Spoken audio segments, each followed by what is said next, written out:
Chapter 1. The Prologue.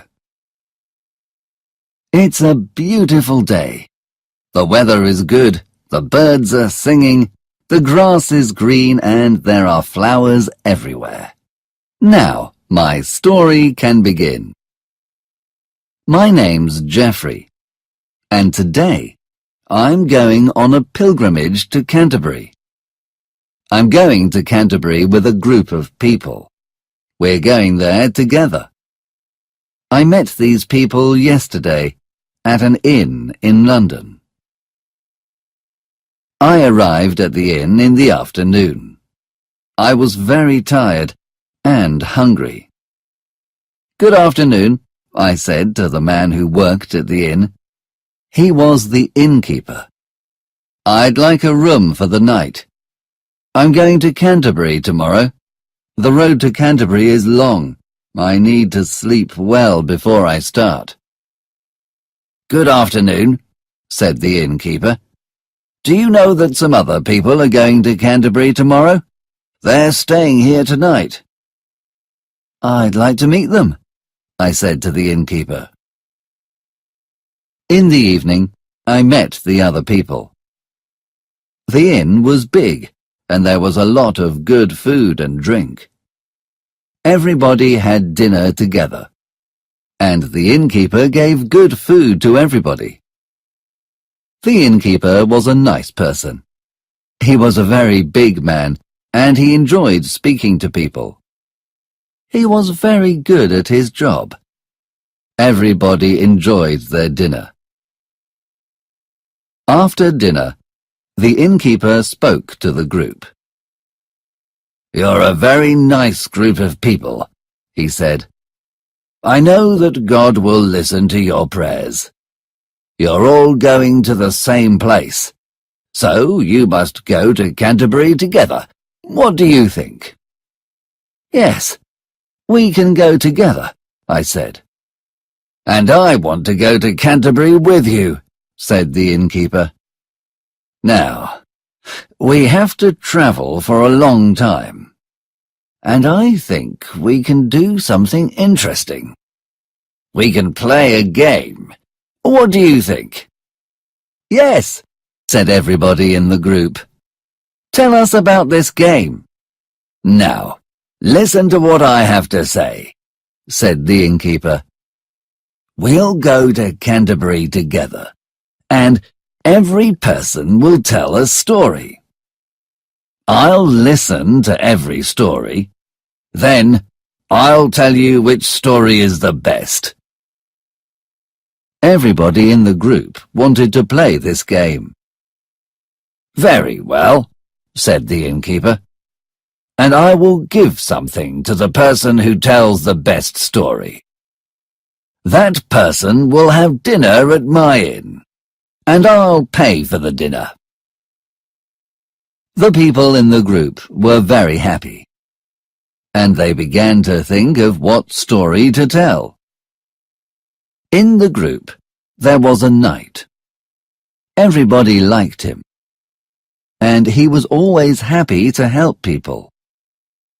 He was an important man, but his clothes were cheap. His horse was fast, but it was small. "I'm a knight, and my life is very exciting," said the knight. "And my story is also going to be exciting. It's about two brothers who love the same woman." There was also a clerk in the group.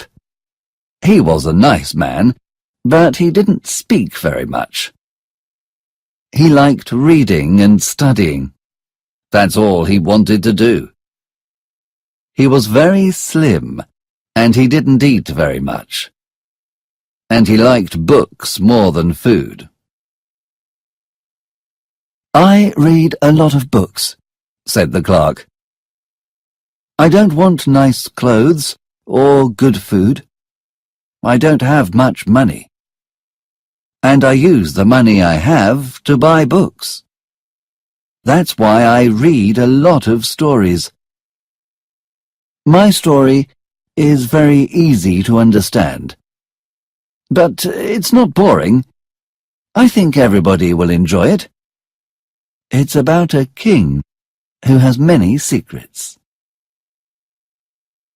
Another person in the group was a merchant. He had a lot of money, but he wasn't a happy man. He always had a sad face. He was different from the knight. His clothes were very expensive. Everything he had was expensive: his clothes, his hat, and his horse. "I have an important business," said the merchant, "and I have a lot of things to do. But I'm not very happy with my life. And that's why my story will be sad. It'll be about an old man who can't see." I also have to tell you about another man. He was a franklin. He was different from the clerk. He was very rich and important, but he didn't have a business. He had a big house in the country, and he often invited people there. He liked good food. "I'm very old, and my house is big, and I like inviting people there," said the franklin. "In my house I often tell stories. I enjoy it. My story will be very interesting. It's about a woman who doesn't like the sea." "Why doesn't she like the sea?" "Well, you'll have to listen to my story." There is another person I want to tell you about. He was a pardoner. He also liked reading. And he liked to sing songs and say prayers. He had a strange face. "I travel a lot, and I always say prayers for people," said the pardoner. "There are a lot of bad people in the world. I'll say a prayer for them, but they have to give me some money. My story will be about 3 people who do something very bad." Everybody was tired. It was late in the evening, and the knight said, "We can go to bed now. Then we can leave early in the morning." We all went to bed. We were tired, but happy.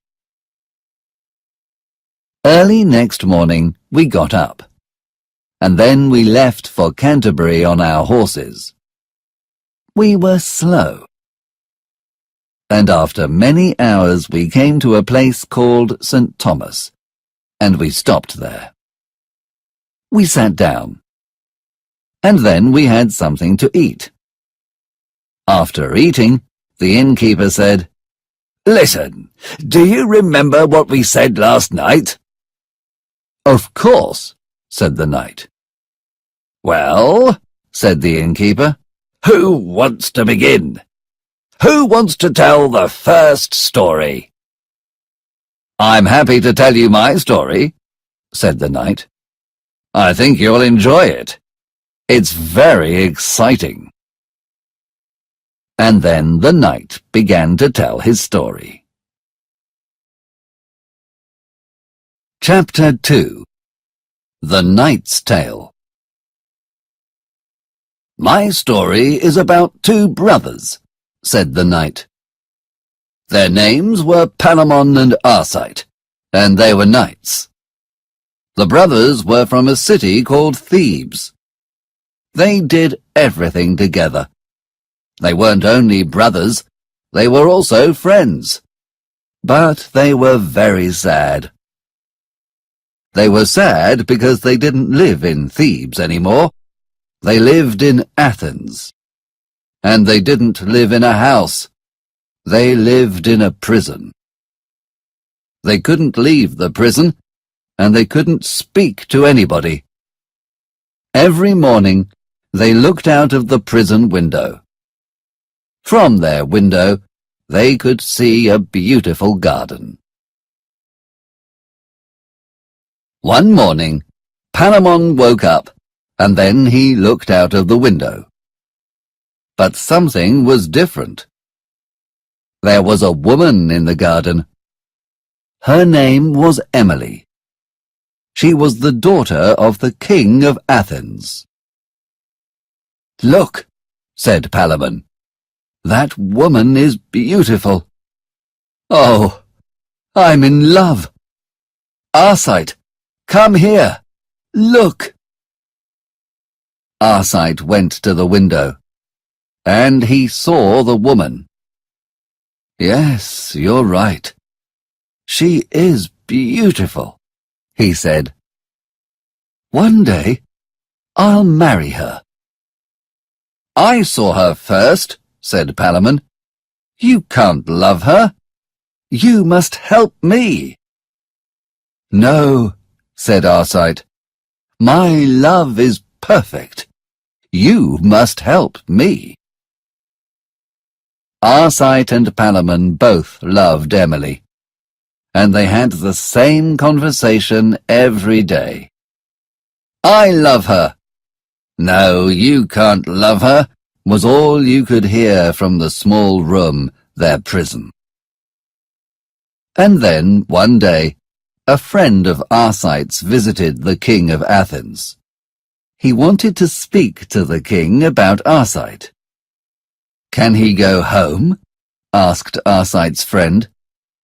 "He's a good man, and I want to see him again." "I'll do what you ask," said the king. "Arcite can go home, but he must never come to Athens again, and Palamon must stay in prison."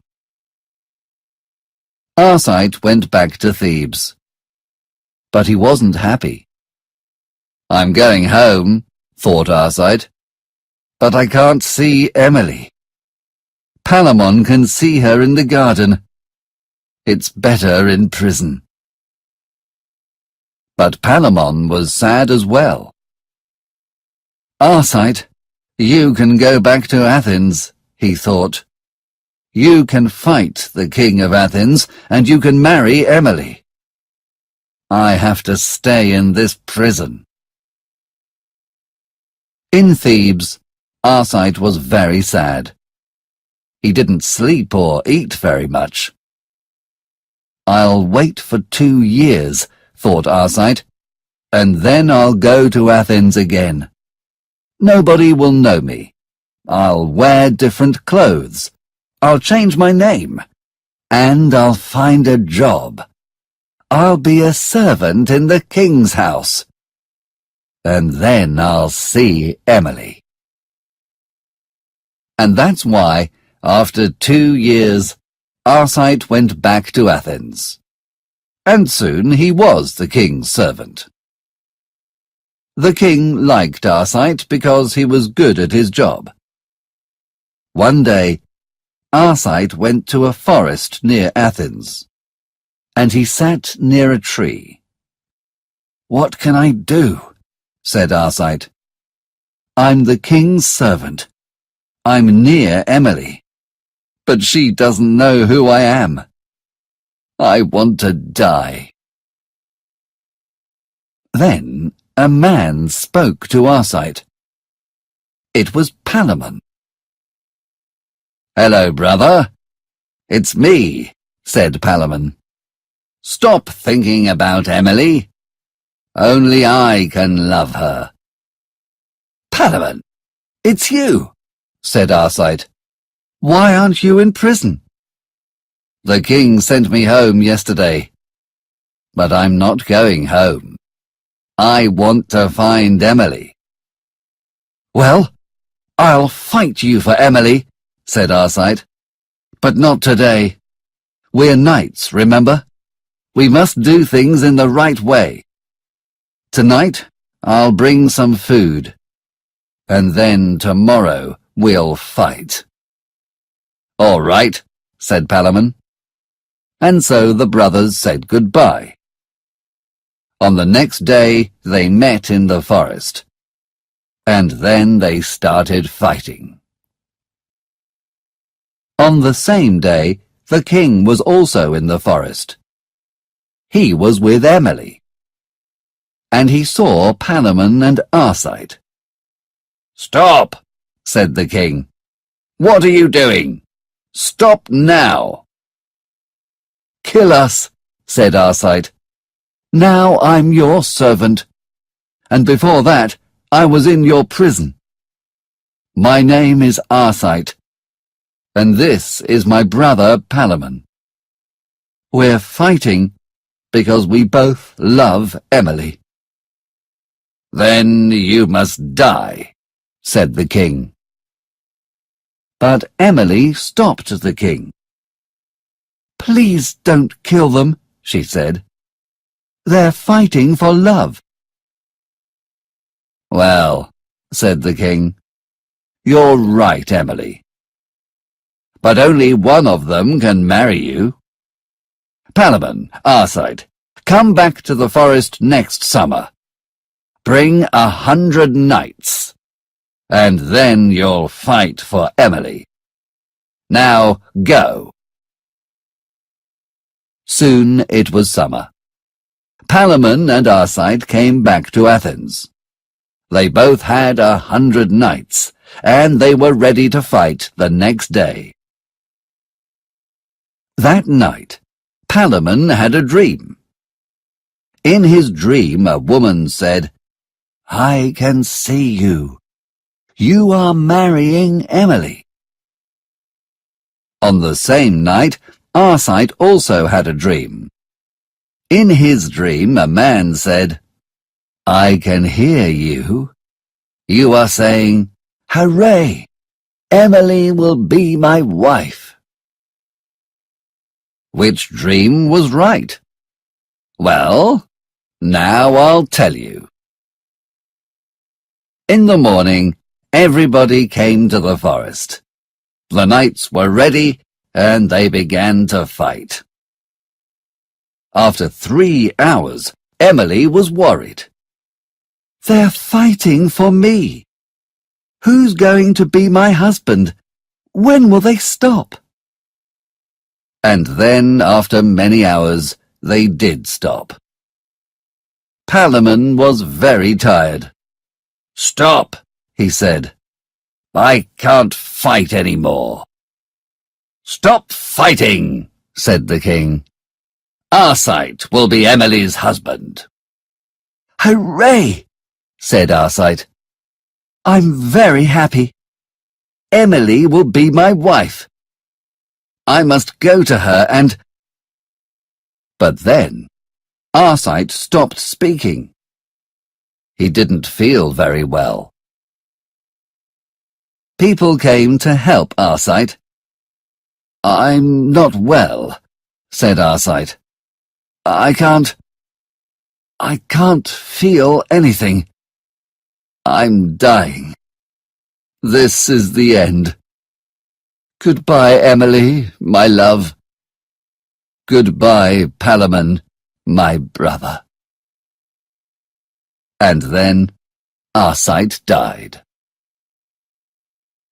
Soon it was winter, and the king called for Palamon and Emily. "As you know, Arcite died last summer, and it was very sad," said the king. "Emily, I want you to be happy. Palamon, you must marry Emily. It's the right thing to do." "Thank you," said Palamon. "Arcite was a good knight. He was my dear brother. But we had to fight for love. Emily, I know we'll be happy together, but we'll never forget my brother. He died for love." Chapter 3.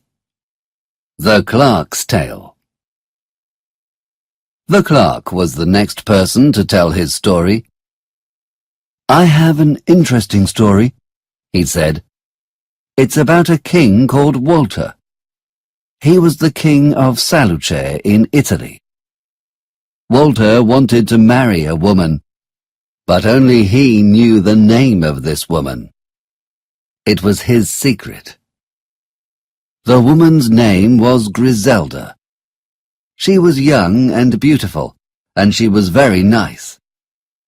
She was very poor, and she lived in a small house with her father. She cooked and cleaned for him every day. And now I'll tell you their story, said the clerk. One day, Griselda was at home with her father. "Today is the day," said Griselda. "Today we'll know the name of the king's wife. Who will it be? It's very exciting." "I think his wife will be a rich woman," said Griselda's father. But Griselda's father was wrong. And soon he heard somebody at the door. Griselda's father opened the door, and he saw Walter, the King of Saddleshire. "I want to speak to you. I want to marry Griselda," said Walter. "Griselda? My Griselda?" said the father. "But this is strange. We're poor, and you're the king. Why do you want a poor wife?" "That's not important," said Walter. "She's the woman I love. Can I speak to her?" "Well, of course," said the father. And then Walter went inside the house, and he spoke to Griselda. "Griselda," said Walter, "will you be my wife? You must do everything I say." "I'm too poor for you," said Griselda. "I cook and clean. I work hard. I have a different kind of life. But I want you to be happy. I'll be your wife, and I promise to do everything you say." "That's good," said Walter. And then Griselda went home with Walter. Servants arrived. They gave Griselda a beautiful dress, and on that day Walter married Griselda. Walter and Griselda were very happy. The people of the city liked her. Soon Griselda had a beautiful baby girl. Walter was also happy, but he was worried about something. "Griselda is very nice," he thought. "But does she love me? Is she only nice because I'm the king? I have to know that she loves me." Then Walter did something very bad. One night, Griselda was in her room. She was with her daughter. Walter's servant came into the room. "I'm sorry it's late," said the servant, "but I must do what the king says. I must take your daughter." The servant took the child from Griselda. Griselda was very worried. "What's he going to do with my daughter? Is he going to kill her?" thought Griselda. But Griselda said nothing. "Now go," said Griselda to the servant, "and do what the king says." Then the servant took the child to Walter. "Don't tell anybody about this," said Walter to his servant. "Go with my daughter to Milan. She'll live with my sister. But remember, it's a secret. Nobody must know that this girl is my daughter." And then the king's servant took the child to Milan. What did Griselda do? Did she hate her husband? The answer to this question is no. Griselda didn't change. Does Griselda love me or not? Thought the king. Oh, I don't know. After 5 years, Griselda had another baby. It was a boy. Griselda was happy again. But Walter wasn't happy. Griselda, said Walter, do you promise that you'll always love me? Yes, I do, said Griselda. I'm your wife, and I left my old life. I left my house and my father. I'll die for you. Is that what you want? But Walter wasn't happy. I have to know that she loves me, he thought. Soon, Griselda's son was 2 years old. One night, Griselda was in her room. She was with her son. Then, the servant came into her room again. I must take your son, he said. It's what the king wants. First my daughter, and now my son, thought Griselda. Oh, my children, what will Walter do to my son? Griselda said goodbye to her son, and then the servant took the child to Walter. Take my son to Bologna, said Walter. And remember, this must be a secret. And then the servant left. He took the boy to a family in Bologna. Now I'll know, thought the king. Will Griselda love me now? But Griselda didn't change. She didn't hate Walter. She was good to him. I don't know what Walter is thinking, thought Griselda. I promised to love him, and I will love him. But why does he do these bad things? For some years, Walter was happy. His daughter was in Milan, and she was now 18 years old. And Walter began to worry again. Does Griselda love me? He thought again. And then he did another bad thing. The king called for Griselda, and he said to her, I don't need you anymore. I want a new wife.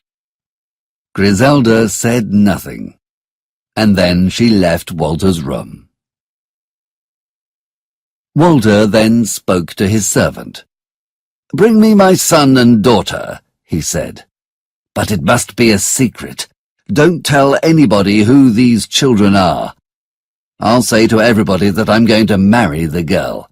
Of course, I'm not going to marry her. She's my daughter. But nobody will know this.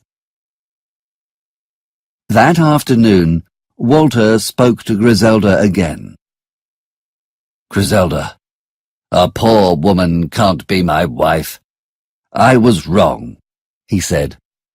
My new wife is arriving. You must go back to your father's home. Leave your clothes here. I'll give them to my new wife. Thank you for everything, said Griselda. I'll go home to my father. He's old. I want you to be happy with your new wife. And then she left the room. The king was very sad. I hate doing this, he thought. I love her so much, but I must know that she loves me. The next day, Walter went to Griselda's house. He wanted to ask Griselda something. Griselda, as you know, my new wife is arriving, said Walter. I need somebody to clean her room. Will you help me? I'll be happy to help, said Griselda. And then she went to Walter's house. She cleaned the rooms, she made the beds, and she washed the plates. That morning, Griselda's son and daughter arrived. When Griselda saw the girl, she thought, "She's beautiful." And she thought of her daughter. "My daughter is the same age," she thought. And when Griselda saw the boy, she thought of her son. "The boy is so clever. My son is the same age." Of course, she didn't know that they were her children. When Griselda saw the king, she said, "That girl is very nice. She's beautiful. Be nice to her. I hope you'll be happy." "Stop this," said the king. "I don't want to do this any more. My dear wife Griselda, I love you very much. Griselda, you are my wife, and you're perfect." And then Walter called for his son and daughter. "Griselda, this is our daughter, and not my new wife. And this is our son. I'm very sorry. I only wanted you to love me, and now I know that you do. These are our children." Griselda was happy to see her children again. Thank you," said Griselda. "My children are safe." That night they had a big party. Griselda and Walter were both very happy. And Walter never worried about Griselda's love again. Chapter 4. The Merchant's Tale. The merchant told the next story. "I travel a lot," he said, "and everywhere I go, I see people that are sad. I have a wife, but do you think I'm happy? Well, I'm not happy. My wife isn't a nice person, and I hate my life. I want to tell you a story about a husband and wife. It's a story about a rich old man. His name is January. January wanted to find a wife, and he asked his friends to help him. "Don't find me an old wife," said January. "I want a young wife." January's friends found a wife for him. Her name was May. She was young, but she didn't have any money. January was happy with his wife. "I'm old," he thought, "but now I've got a young wife. I won't have any more problems. And May is very beautiful."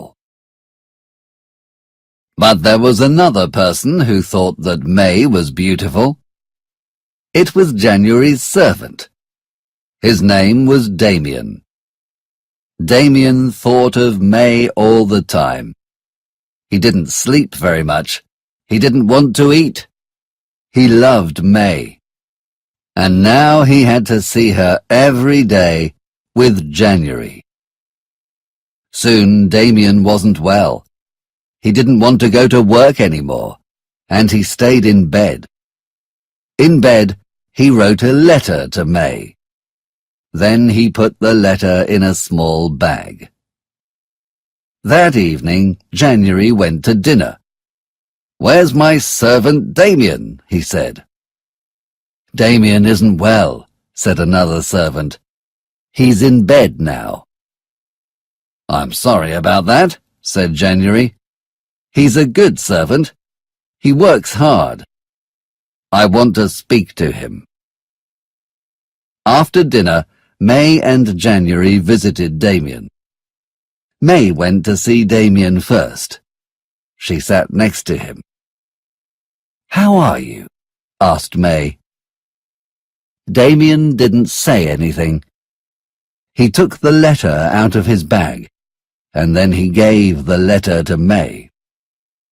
"Don't speak to anybody about this letter," he said. When May was at home, she read Damien's letter. It was a love letter. May didn't know what to do. Damien doesn't know my secret, she thought. I love Damien, but he is poor, and my husband is rich. How can I help Damien? I want him to be well again, thought May.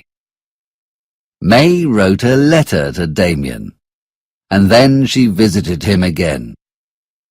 She gave Damien the letter. Get well soon, Damien, she said, and then she left. Damien read the letter. The letter changed him. Soon he was well again. The next morning, Damien got up. Now he was happy. Now he wanted to go to work. January had a big house, and he had a beautiful garden. He often went there. It was his favorite place. Only January and May could go to the garden. January had a key, and he used the key to go into the garden. One day, January was in his garden. He looked at the trees and the flowers. It was a beautiful day. The weather was perfect. But January didn't feel very well. Help! Help! Said January. I can't see. I can't see anything. I'm blind. It was very sad. January couldn't see any more. May went to the garden, and she took January back to the house. January stayed in his room for 2 months. He didn't want to go out, and he often thought about May. What about May? He thought. Now I can't see my beautiful wife. What is she doing? I can't see what she's doing. Does she love me? I know what I'll do. I'll tell her that she must always stay in the house. We'll stay here together. The next day, January said to May, You must always sit next to me. Then I'll know what you're doing. Sometimes we can go to the garden, but we must go there together. Now it was May who was sad. Her house was a prison, and she thought more and more about Damien. Damien was also sad. I can't speak to May, he thought. January is always there. I must do something. I need to speak to May. May and Damien often wrote letters to each other. They wrote about their love. But Damien wanted more. He wanted to speak to May. He wrote a letter to her. In the letter he wrote, May, take a key to the garden, and then give the key to me. January has a lot of keys. Then tell January that you want to go to the garden. Do it now. Damien gave the letter to May, and May did what Damien asked. She gave him the key. Then Damien went to the garden, and he waited there for January and May. Soon, January and May were in the garden. January was happy again. I'm old, and I can't see, he said to May. But I have you, my love. I love you so much, and I want to show you how much I love you. Tomorrow I'm going to give you all my money, and this house, and this garden. January, what are you saying? Said May. You're the only man in my life. But of course, there was another man in May's life, and that man was Damien. And now she saw Damien in the garden. I'm hungry, said May. I want to go to the apple tree. Then I can eat an apple, Wait here." But May didn't want any apples. She didn't go to the tree. She ran to meet Damien. January waited for May. He didn't know where she was. Now she was with Damien. But then everything changed. "I can see again. I can see," said January to himself. "How is this possible?" he thought. January didn't understand. "I must tell May. She'll be so happy." And so January looked at the apple tree, but May wasn't there. "Where's May?" thought January. And then he saw her. But he didn't only see May. He also saw a man. "Who are you? What are you doing?" "Leave this garden now," said January. Damien and May looked at January. "I think he can see us," said Damien. And then Damien ran. He was very fast, and soon he was outside the garden. Then May ran to speak to January. "What is it, my love?" she asked. "I can see now. I was so happy, I wanted to tell you. And then I saw you with a man. I think I saw you with somebody." "You can see again?" said May. "I'm so happy. But what are you talking about? A man?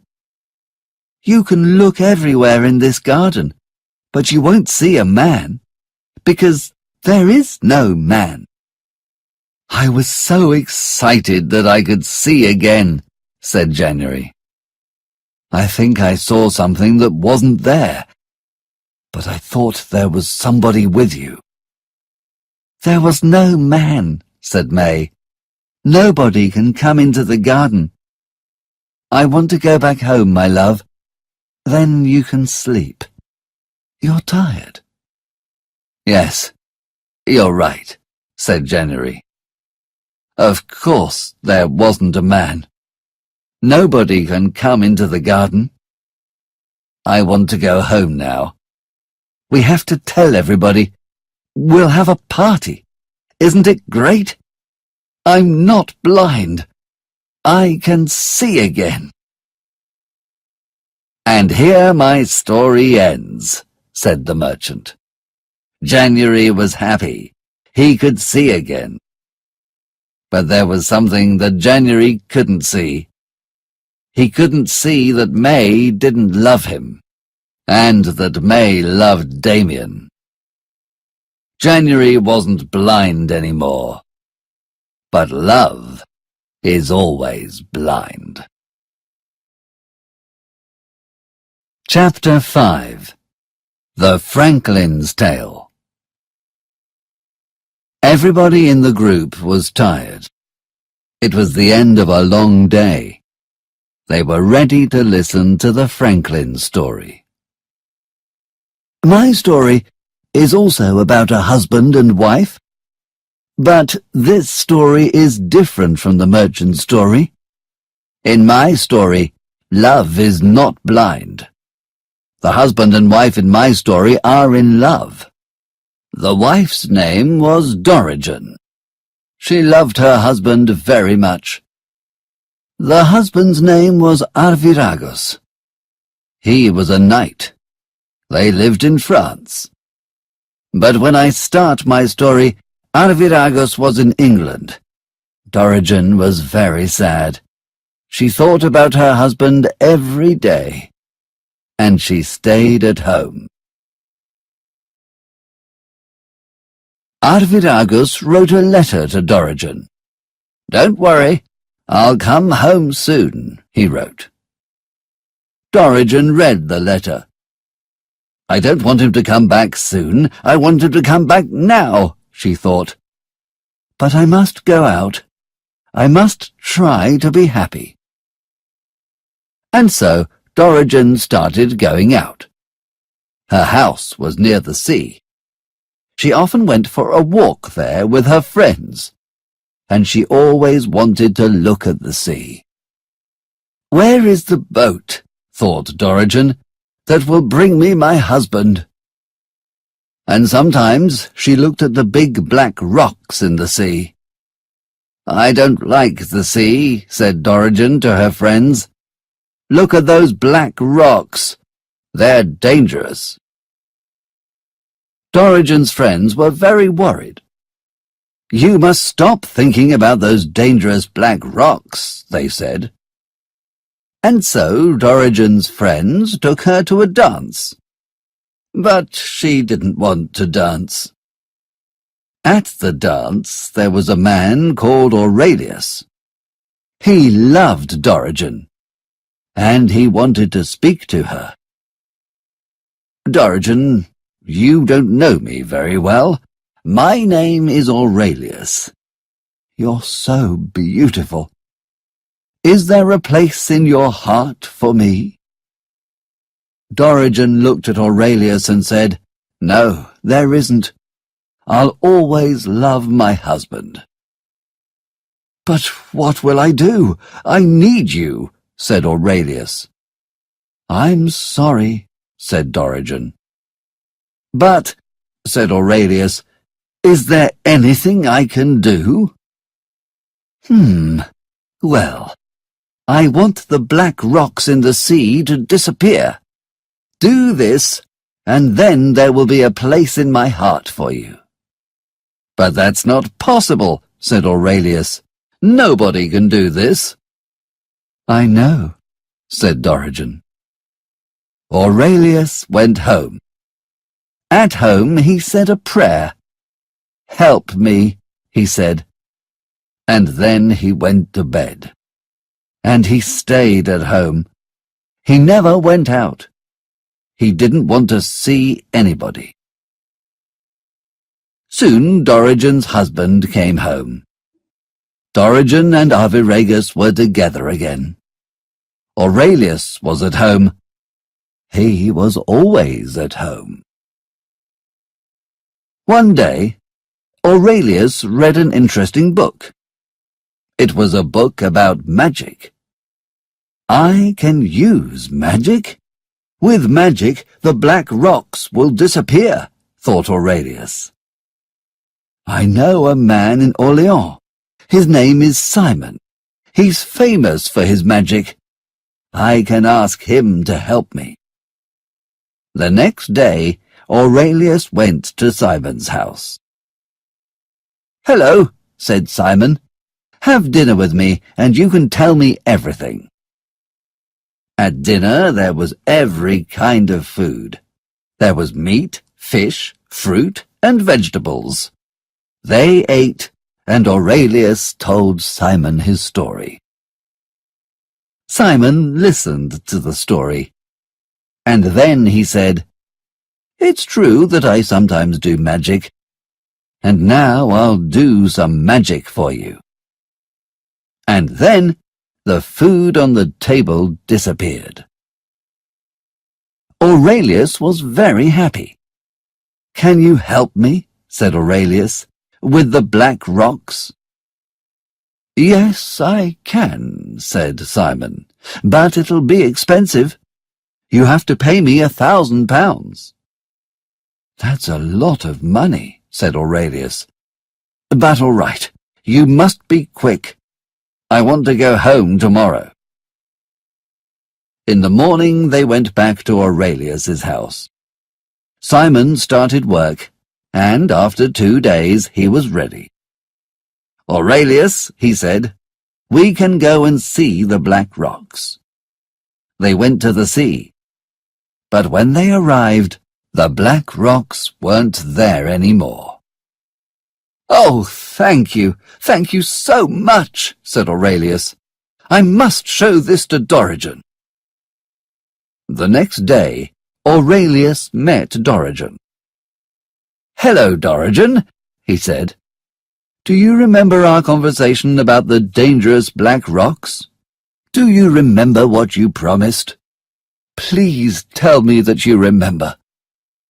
"Yes, I remember," said Dorigen.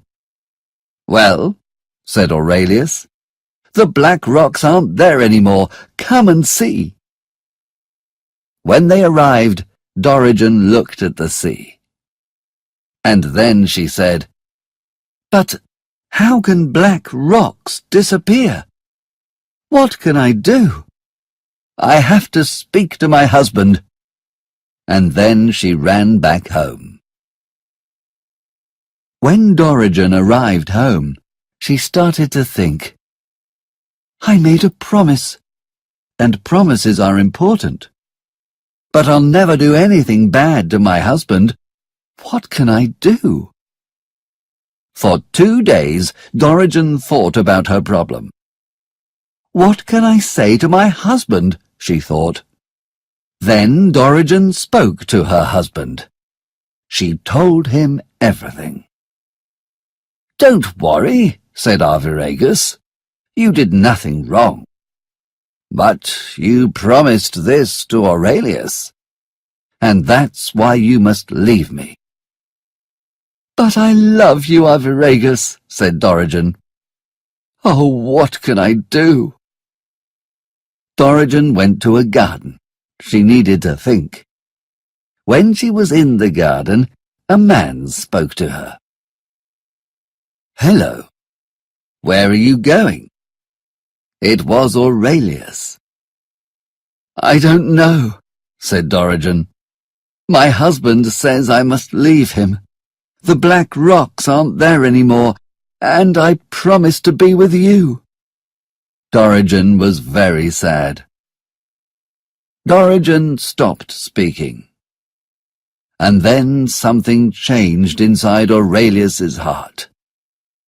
"I hate to see you this sad," he said. "Your husband is a good man. You and Arviragus have a perfect love. I must stop this. Go home to your husband. We'll forget about your promise." "Thank you, Aurelius, thank you."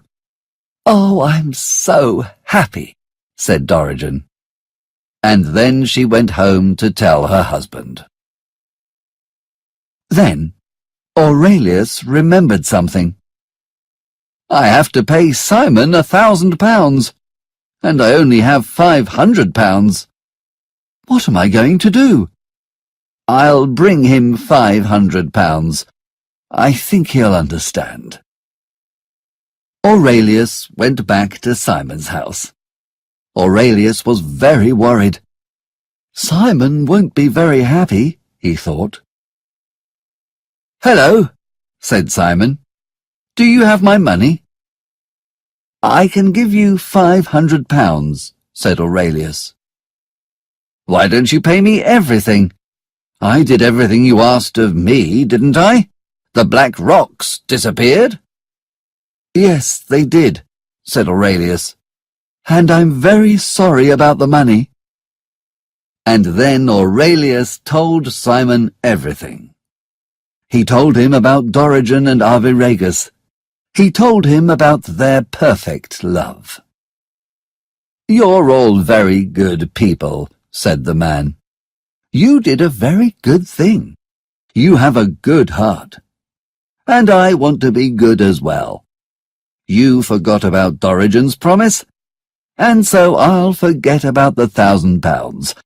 I won't take any money from you." "Thank you, Simon," said Aurelius. And then Aurelius went home. "I'll never be with Dorigen," he thought, "but I'm happy, because I did a good thing." And that is the end of my story, said the Franklin. As you can see, it's different from the merchant's story, because this story tells us that there are also many good people in the world. Chapter 6. The Pardoner's Tale. "And now I have a story for you," said the pardoner to the other people in the group. "It's a story about 3 men They were called Amis, Lucien, and Maurice. Amis talked a lot. The other two men didn't talk very much. These men were very bad. They only thought about money. They were always together, but they weren't friends. Friends help you. Friends listen to your problems. They were greedy, and they had no love in their hearts. I will begin my story in an inn. The three men were together at a table near the window. "I'm hungry," said Amis. "So am I," said Lucien. "I want something to eat." But then Amis saw something strange. "Look," he said. "Look out of the window. What are those two men doing?" "Oh, yes," said Lucien. "They're carrying a man." "You're right," said Amis. "Who is he? I think we know him. Yes, it's Adranus." "Innkeeper," said Amis. "Is that Adranus?" "Yes, it is. Adranus died last night. Somebody killed him," said the innkeeper. "Who did this to Adranus?" asked Amis. "Death did it," said the innkeeper. "Death? That's a strange name," said Amis. "Why is he called Death?" "Because of the things he does," said the innkeeper. "Last week he met 5 people, and he killed them all. Nobody can find him. Everybody is worried about Death." "We'll look for him," said Amis. "It'll be good fun. We'll find him, and we'll fight this strange man called Death." "Don't do it," said the innkeeper. "He's very dangerous." "Don't worry, we know what to do," said Amis. "People say that Death lives near the mountain," said the innkeeper. "Don't go near the mountain, or you'll be the next people to die." "Well, we're going to the mountain. Nothing will stop us." And so the 3 men left the inn, and then they started walking to the mountain. The 3 men walked for a long time. They often had to stop. After some hours, the 3 men met an old man. "Hey, old man," said Amis. "What do you want?" said the old man. "Do you know a man called Death?" "Yes, I know about him," said the old man. "But why are you asking me this? Don't go near that man. He's dangerous." "Tell us where we can find him," said Amis.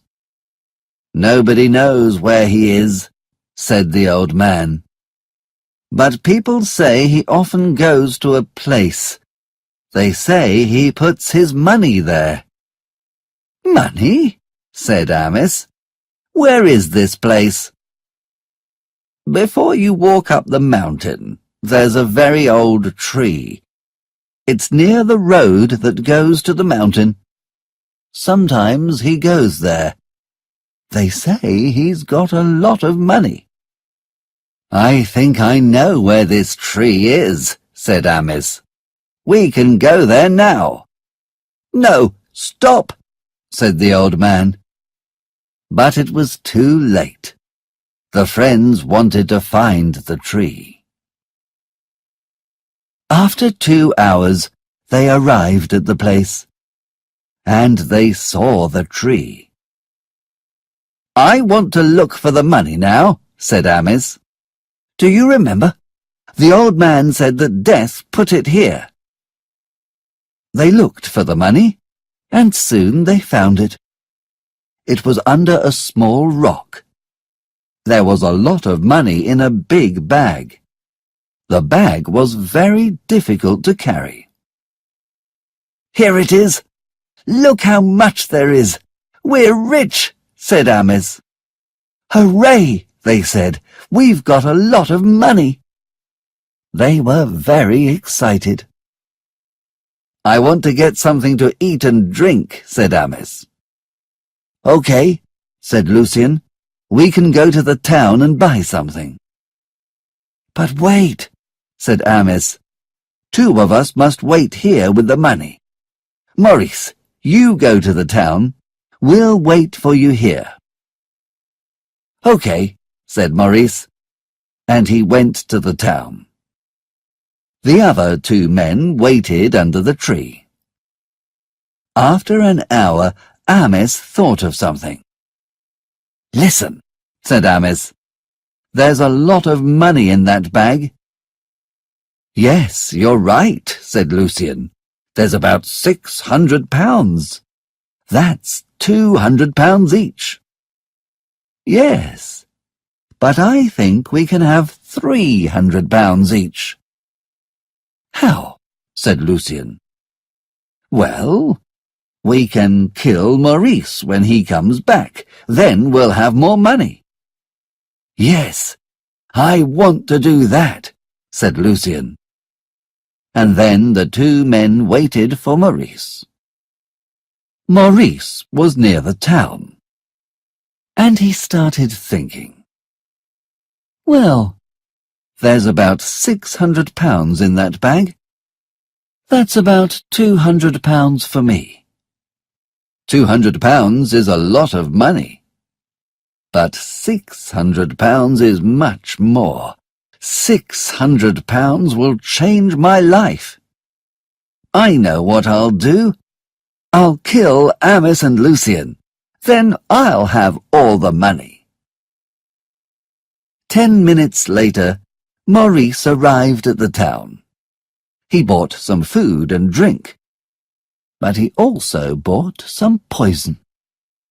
He put the poison in the drink, and then he went back to the tree.